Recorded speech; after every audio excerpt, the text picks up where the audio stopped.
नमस्कार मंडळी, सातपुरके व्लॉग्स या मराठी यूट्यूब चॅनलमध्ये तुमचं पुन्हा एकदा स्वागत आहे। आणि आज निघाले आपण गगनबावड्याला, गगनगिरी महाराजांचा मठात।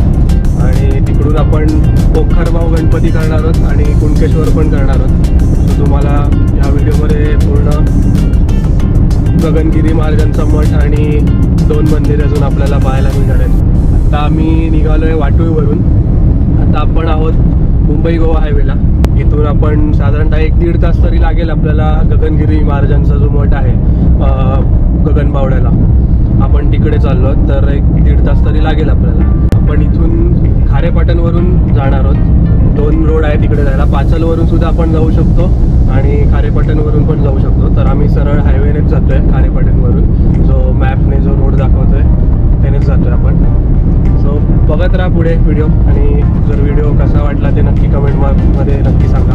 चलो देन, आता आपण इकडून लेफ्ट घेतलाय आणि बघू शकता इकडे हे हॉटेल मधुबन आहे। मधुबनच्या इथलंच आपल्याला लेफ्ट घ्यायचं आहे आणि इकडून आपण सरळ जाणार आहोत। गगनबावडा, गगनगिरी मठ गगनबावडा तुम्हाला दिसतंय। पांडवकालीन गुहा ऐनारी तिकडेच आहे। आणि सगळ्यात साधी दुसरी गाडी सुद्धा आली आपली। आम्ही इकडून निघालो। चला भेटू आपण पुढे।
वाटूळ ते गगनबावडा हे अंतर खारेपाटणवरून 70 किलोमीटर तर पाचल मार्गे 61 किलोमीटर आहे।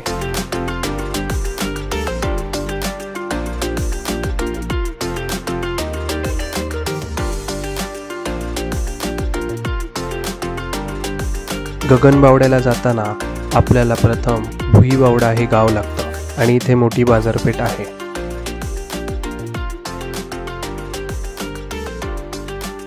बाजारपेठेतून साधारण 3 किलोमीटर अंतरावरतीच गगनगिरी महाराजांचा आश्रम आहे।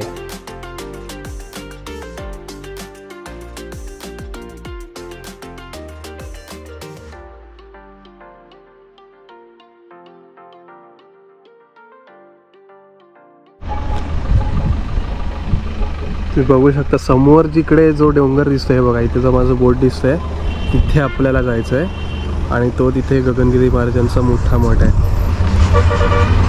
आणि आता आपण हा घाट चढून जाणार आहोत,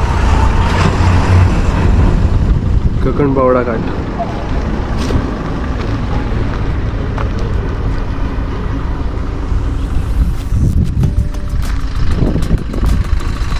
हा पूर्ण असा मोठा घाट चढून आपण जाणार।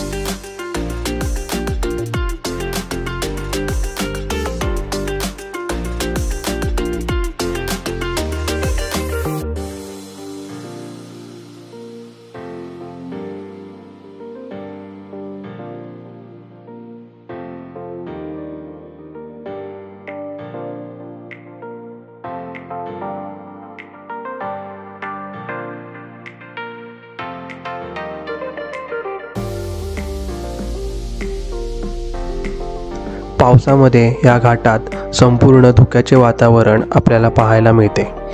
जर तुम्ही पावसामध्ये इकडे येत असाल तर तुम्ही येथील वातावरणाचा अंदाज घ्या आणि मगच इकडे या।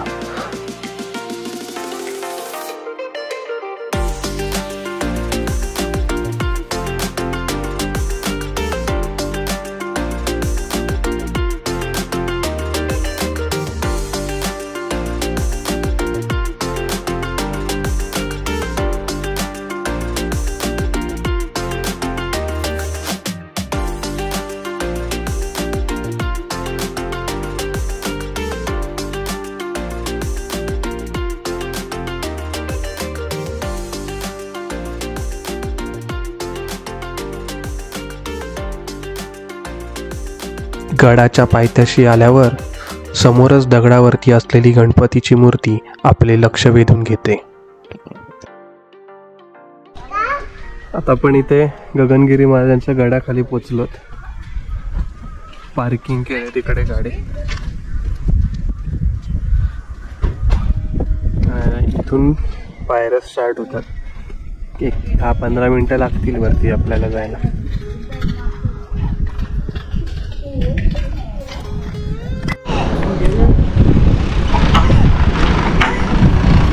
हे म्हसोबाचं मंदिर आहे आणि आपण पहिला इथे नारळ ठेवून आपण पुढे जातो म्हसोबाचं दर्शन घेऊन।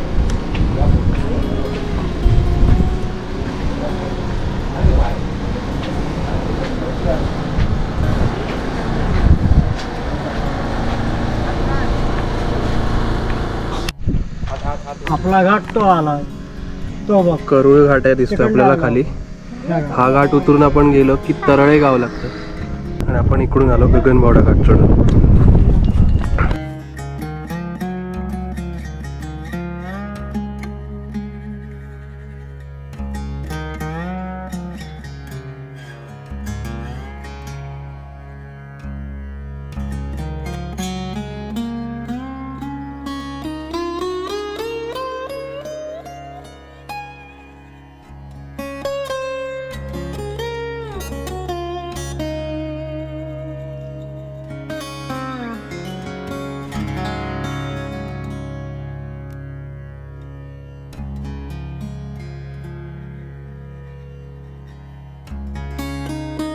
इथे येणाऱ्या पर्यटकांना गगनगिरी महाराजांवरूनच या गगनगडाचे नाव पडले असे वाटते, परंतु या गडाचे नाव आधीपासूनच प्राचीन काळामध्ये ठेवले गेले आहे। या गडाची निर्मिती भोजराजाच्या काळातील आहे।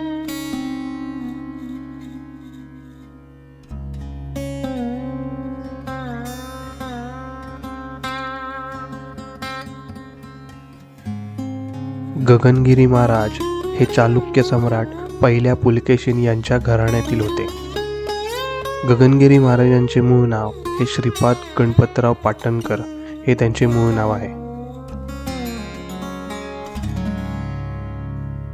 लहानपणापासूनच त्यांना ईश्वर प्राप्तीची आवड होती।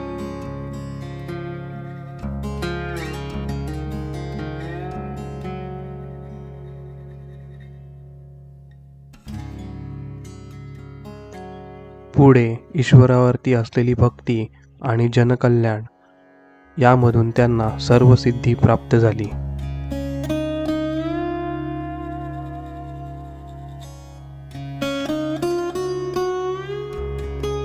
जनकल्याणासाठी भारतभर भ्रमण करत असताना दक्षिणेकडे गगनगिरी महाराज गगनगडावरती येऊन पोचले आणि या गगनगडावरतीच त्यांनी जलतपश्चर्या करायला सुरुवात केली।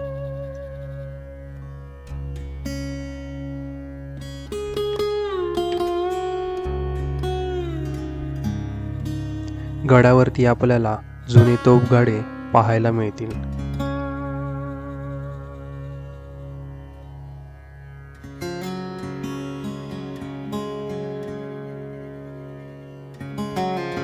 या मंदिराच्या वरील बाजूला ध्यानधारणा करण्यासाठी जागा केलेली आहे। दगडामध्ये कोरलेली ही शंकराची मूर्ती लक्ष वेधून घेते।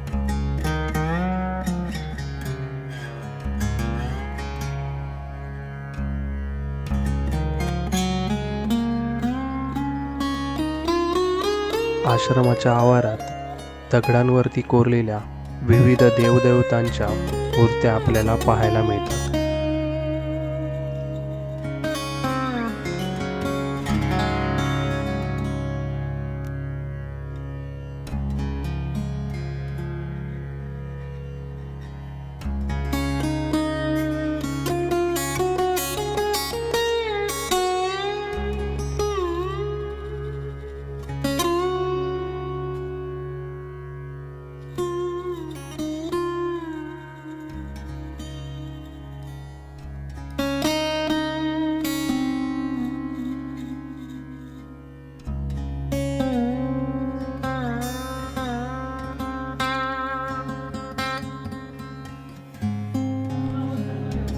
भाविकांसाठी रोज इथे महाप्रसादाची सोय केलेली असते.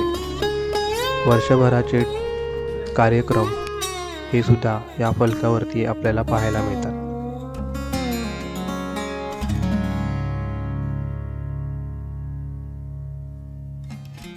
या गुफेमध्ये वाघ रोज पाणी प्यायला येत असे असं म्हटले जाते. या गुफेमध्ये वर्षाचे 12 महिने पाणी आपल्याला पाहायला मिळते.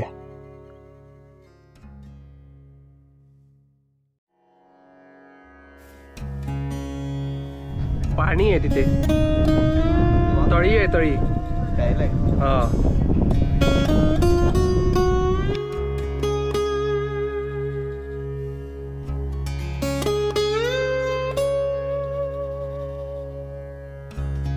वरती पठारावरती ध्यानधारणा करण्यासाठी जो सभामंडप केला आहे त्यावरती विविध देवदेवतांचे मूर्ती सुद्धा आहेत.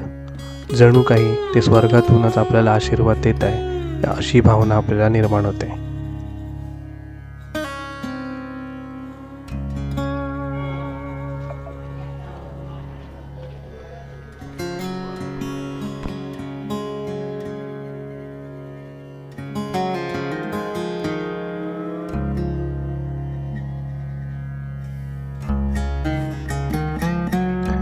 इथे अतिशय शांतता असून तुम्ही इथे बसून ध्यान धारणा करू शकता.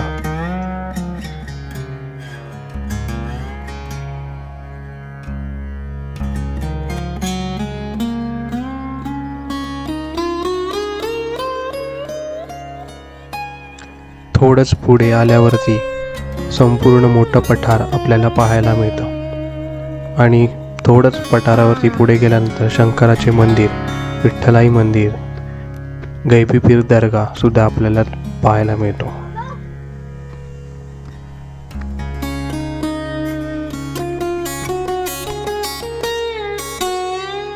हा गडाचा बालेकिल्ला म्हणून ओळखला जातो.